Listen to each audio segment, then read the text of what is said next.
Magandang araw mga katulong. So ngayong araw, samahan niyo lang ako na pupunta tayo ng Chinatown para doon mamalingke.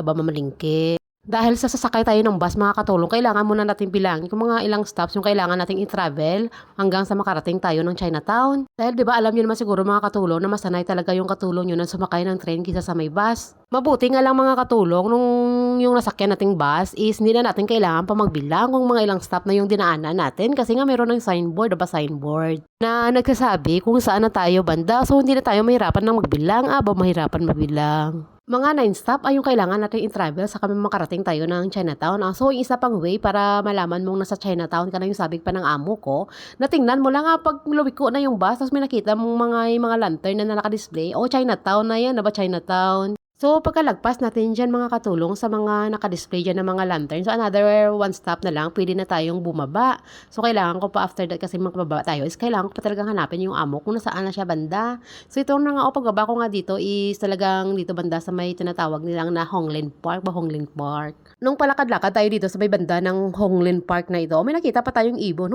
Grabe, pati yung ibon nakaramdam ng init ng panahon, parang feel niya rin ding maligo. Para sigurado kung tama ba yung lugar na pinuntahan ko, isinawagan ko muna dyan yung amo ko ba tinawagan. So sabi niya sa akin is nasa harapan ko lang daw siya, kaya yun tamang-tama talaga yung lugar na pinuntahan ko. And then after that na nakita na kami is pumasok kami sa tinatawag nilang China Point. So akala ko kasi diretso na kami mamalingki, yun pala is kumain muna kami ng lunch, na bago pa naman ako umalis is kumain ako ng lunch ko kasi nga baka gutumin. Yung gumagana na naman yung pagiging advanced thinking mo, advanced thinking. So, dahil nga sa busog pa naman ako, so sabi ko sa amo ko, i-orderan niya na lang ako ng ice lemon tea. So, pagkatapos namin dyan kumain ng lunch ng amo ko, siya lang yung kumain Baka humingi pala ako ng konti sa kanya kasi hindi niya rin din mauubos, di maubos. Then, bumaba na kami dyan para pumunta ng supermarket at makapagpamili ng aming mga gustong bilhin. Nang may nakita tayong mani mga katulong mo, takam na takam yung katulong nyo gustong kumain. Kaya yan, bumili ng mani yung katulong nyo So hindi naman gaano kadami yung binili natin dyan mga katulong. Yung mga binili natin dyan is mga gulay, mga konting dried stuff, konting karne. Tapos, ano pa ba?